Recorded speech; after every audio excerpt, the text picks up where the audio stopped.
Welcome everybody, Shir number 935. We're learning today Le'ilei Nishmas Moshe Dov Ben Rabbi Aaron Zisel, Le'ilei Nishmas Blima Bas Ramosha, and Le'refuah Shalema Miriam Chaya Esther Bas Sarah. Okay, getting back to the Malach of MAKEH B'PATISH. So we are in the middle of talking about the various different Gezeros Midrabanan. We covered some already. We covered Tfilas Kalim. We covered various different noisemakers making noise, musical sounds on Shabbos and so on.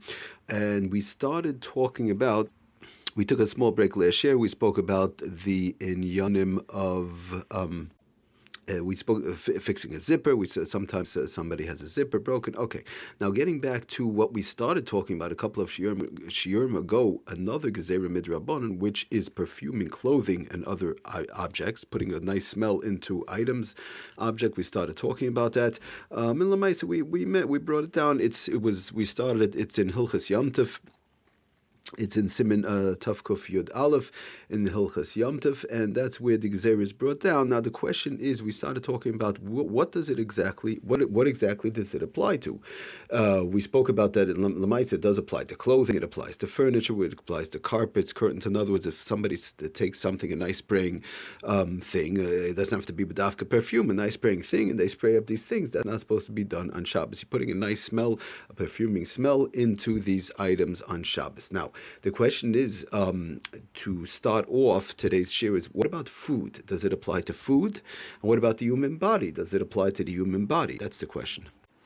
So to start off in reference to food, the Mechaber, which we spoke about last time, in Tav Kuf Yud Aleph, so he says in Sif Daled, by the way, so he says over there, the Shulchan Aruch tells us not to put the nice smell into kalim and so on. Again, we'll talk a little bit more about that. But then he says afterwards, "Aval im uisa kadei litain reach tov beferis." But if the person makes the smell, puts the smell, let's say, however it was made, it doesn't apply so much today. Today we have, let's say, like from a spray or perfume, whatever the case is. But they have the smell. Aval im uisa litain reach tov beferis. You want to put it into food, into fruits and so on. The matkan la'achila, to make it sweet, to make it good smelling or whatever to eat. Matkan la'achila is mutter, says the Mechaber, it's mutter afilu im fazron al gabi gacheles shel eitz. That would be okay to make it to put the good smell into food, to sweeten it up for eating is okay. And the Mishnah Berurah says on the bottom, as if cotton chof daled vafilu toivim kach vafilim toivim kach elisharoitz lamatkan yosim. Even if it's already good, and they want to make it even better. In other words, like good, it's already a good smelling or it's a good tasting type of fruit. So they want to make it even better. So then elisharoitz lamatkan yosim, shari would still be okay. Okay, so that's basically the story as far as food is no problem. Just to read the lashon from the Sefer Shabbos Home, page 539, the prohibition, the isser of perfuming, putting good smell into items, does not apply to articles of food or drink. Therefore, the water, we'll see, that's a little bit of a separate issue. But in general, a drink, you want to put it into a drink or whatever, food or drink, it's fine. Therefore, one is permitted to add ingredients that impart a pleasant odor to these articles. Okay, so he continues on, he goes on to say for Shabbos Home. So that's as far as foods and drinks is fine. Then he says water, for example, water, like we spoke about last time, water has a dual use. If it's being used, water sometimes could be used as a beverage, a drink. And sometimes it could be used as, like for washing purposes, obviously. So water has a dual use, he says. If it's being used as a beverage, one is permitted to give it a pleasant odor by adding lemon juice or lemons, whatever the case is, into the water itself. It's a beverage, it's a regular food, so the adding of the smell is no problem. If, however, he does bring down from the Mishnah Berurah, who brings it in a totally different area, Kuf Chav Ches, but he says if, however, it's being used, the water is being used for another purpose, which it's used many times, such as washing or so on, then it would taka be aser. So Machlokes Mishnah Berurah brings down, but Lamaisa will be aser to put a good smell into that water, because so you see by water it's a dual purpose thing, depends what you're using it for. Now he brings down the same thing would apply. Would the place can bring down the same thing would apply? What's true if it's true for, in other words, true for other foods too. If they're being used for a non-food purposes, such as decorations and so on, then one may not give them a pleasant odor on Shabbos. Let's say somebody's setting up a certain type of a food that's not going to be edible. It's not an edible food. It's being done for a decoration. They want to put a pleasant odor there for whatever the case is, for the fanciness and so on. Then that's taka running into a problem. In general, we're going to see down the line the concept of using food just because food is mutter in certain instances when it comes when the food itself is being used not as a food item. Many times it becomes problematic. We're going to see that in various different places. I'm not going to get into it right now, but it's an interesting concept brought down in halacha. We spoke about a little bit in the malach of boina when you're making certain things out of food, where it's edible, not edible. Okay, that's a little bit, but the bottom line is, to be it as may, we don't get it too complicated right now. If the water or the food is being used for purposes which is not for a food item, so then putting the nice smell into it would be problematic. As long as it's used for regular food purposes, then it's perfectly fine.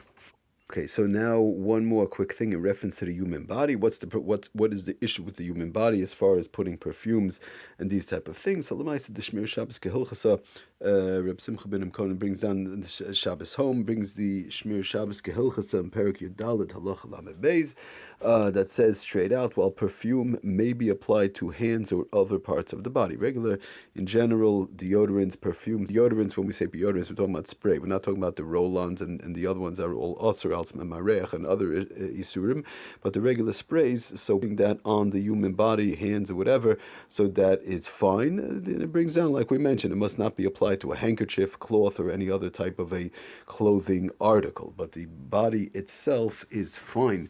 So just to read from the Sefer Shabbos Home, how he explains it, the prohibition of perfuming does not apply to the human body. Therefore, a person is allowed to put perfume or deodorant on his or her body, or in the hair, let's say. We spoke about hairspray, and we're not talking about the regular hairsprays that make the hairs hard, but it's just a smell or whatever, or hair on Shabbos, so that he brings down will be mutter. That's what he says. Therefore, a person is allowed to put perfume or deodorant on his or her body or hair on Shabbos. But again, just have to be careful that it's the spray deodorant and not the other ones, the roll-ons and so on. By the way, there's another type of deodorant. It's a gel deodorant also, which can be used, and the stick deodorant. All those are, again, parts of Memarech, which we're going to be learning about how that works, Bezras Hashem. But the regular spray, the only issue with the spray onto the body in general is the smell, and that we said was fine. So that's what he says.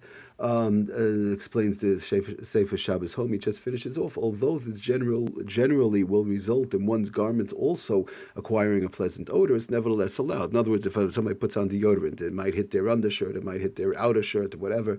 It's hard to get it exactly whereby it's not going to touch the garment. The person's usually wearing some sort of clothing. So to spray that on, even though it's going to hit the clothing, you spray it on the body, but it might hit the clothing, so that's also okay. For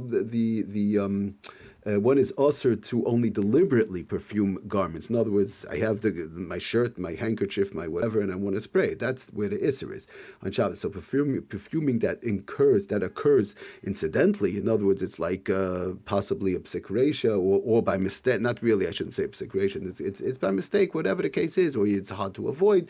So it's not included in the isser. He brings that down also from the Mishabura. Okay, so Elamais, he brings this from the Mishabura, which is talking about something else, actually, with keeping some sort of nice smelling peppers in a garment type of a thing. It's going to smell it's going to make the garment smell automatically. So Elamais, we're not going to get into the whole thing right now. It doesn't really apply, but the bottom line is that's how he brings it down. So the Mishabura says over there, since he's not mischavim for it, so Elamais, it's not a problem. So that's what he says. It's that the whole Isser is only deliberately perfuming garments, performing it when it just happens. He's person spraying on their body, and they happen to hit a little bit the clothing or whatever the case is. When there's the specific intent is for the body itself, so this would still be fine. If a person couldn't get exactly and it hit a little bit of the clothing, it is no problem Thank you for listening. Atzlach and bracha kol tov.